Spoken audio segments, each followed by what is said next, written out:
ಅಣ್ಣ ನಂತರ ಏನೋ ಹೇಳಬೇಕು ಅಂದರೆ ಅಮ್ಮ ಹೇಳಿದೆ. ಏನಣ್ಣ? ಕೂತ್ಕೊಳ್ಳಿ. ಬೇಡಣ್ಣ, ನಾನು ನಡ್ತೀನಿ.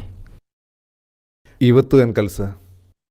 ಅಂಗಡಿಗೆ ಹೋಗಬೇಕು, ಮತ್ತು ಗ್ರೇಸಿಲ್ಲೇಕೆ ತರಕಾರಿ ತರಬೇಕು. ನಾನು ಕೇಳಿದ ಭವಿಷ್ಯದ ಕಾರ್ಯನು. ಇನ್ನೊಂದು ಮದುವೆಲ್ಲ ಆಗಬೇಕು. ಏನು? ಅಣ್ಣ ಅದು ನೀ ಏನಾದರೂ ಮನಸ್ಸಲ್ಲಿ ಕಂಡಿದೀಯಾ? ಅಣ್ಣ ನಂತರ ಕ್ಷಮಿಸ್ಬಿಡಿ. ഞാനൊന്ന് ಹುಡುಗಿനെ ലവ് ಮಾಡ್ತಾ ഇದ್ದೀನಿ. അതിനിപ്പോൾ എന്തോടൊപ്പം നല്ലായിരുന്നു. നമുക്ക് അങ്ങനെ ആലോചിച്ച് നടത്താം അല്ലേ ഏട്ടാ? നണ്ട അനിയനല്ലേ? യാരത്? പറയടാ. ಅಮ್ಮ ಅದು ಆ ಪಾಲ್ಪರಂಬೆ ಅರವಾಚಂದು ಸಣ್ಣ ಹುಡುಗಿನ ನಾನು ಲವ್ ಮಾಡ್ತಾ ಇರೋದು. ಪಾಲಪ್ರಂಬಿ ಅವರಾಚನ ಮಗಳ?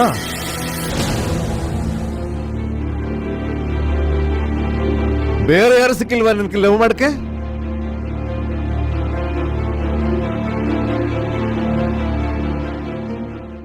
പണ്ട്